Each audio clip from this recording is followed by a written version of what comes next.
Hi കുട്ടികളെ, കഴിഞ്ഞ എപ്പിസോഡിൽ കാക്കയുടെ ബുദ്ധിയാൽ വെള്ളം കണ്ടെത്താൻ നമ്മൾക്ക് കഴിഞ്ഞല്ലോ. പക്ഷേ എല്ലാ പ്രശ്നങ്ങളും അവിടെ അവസാനിച്ചില്ല. ഇന്ന് നമുക്ക് കാണാം നരിയുടെ ഒരു രഹസ്യതന്ത്രം. വനം കുറച്ച് ശാന്തമായെങ്കിലും നദിയിലെ വെള്ളം ഇനിയും പോരാ. ചില കുളങ്ങൾ വീണ്ടും ഉണങ്ങുന്നു. മൃഗങ്ങളുടെ മുഖത്ത് ആശങ്ക മടങ്ങി വന്നു. മരങ്ങളുടെ പിന്നിൽ ഒറ്റയ്ക്ക് നിൽക്കുന്ന ഫോക്സി നരി. അവന്റെ മനസ്സിൽ ഒരുപാട് ചിന്തകൾ.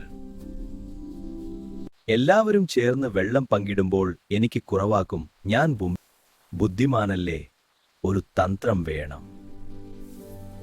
അങ്ങനെ ഒരു പദ്ധതി ഫോക്സിയുടെ മനസ്സിൽ പിറന്നു.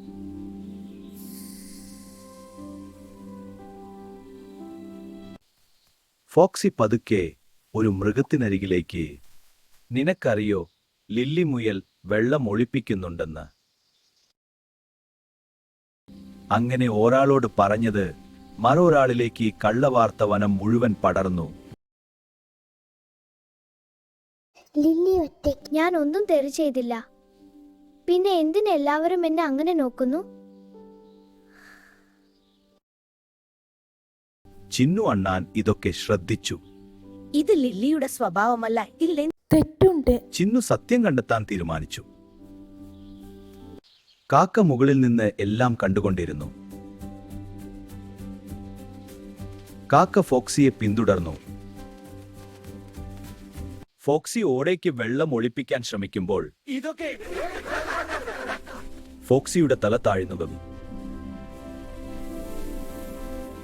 എനിക്ക് തെറ്റായി. രാജാവ് ഗജേന്ദ്രൻ മുന്നോട്ട് വന്നു. തേ സമ്മതിക്കുന്നത് ധൈര്യമാണോ? പക്ഷേ വീണ്ടും അത് ആവർത്തിക്കരുത്. മൃഗങ്ങൾ വീണ്ടും ഒന്നായി ലില്ലി പുഞ്ചിരിച്ചു.